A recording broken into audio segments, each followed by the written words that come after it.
Oh yeah, you can go. Alright, sir. Actually, we are really grateful because even before we came for this clinical experience, people were like, you go and miss Mr. Pashkar. He's so harsh as in all these stuff that he don't like let come in all these things.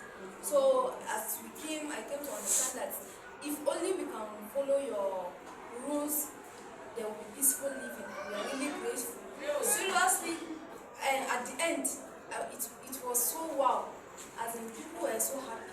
Though in the state, though we are all humans, we make mistakes at times. So, but we are very, very grateful on behalf of all the colleagues. I don't know if anybody has something to say, but seriously, I think to me there's nothing so harsh that we did because we have learned a lot. Something under pressure. For example, this presentation we did this morning.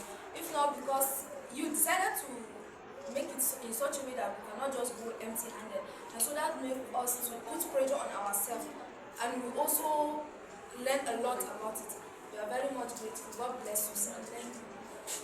Thank you so much. Akwai 'yar tafin nan babu ne.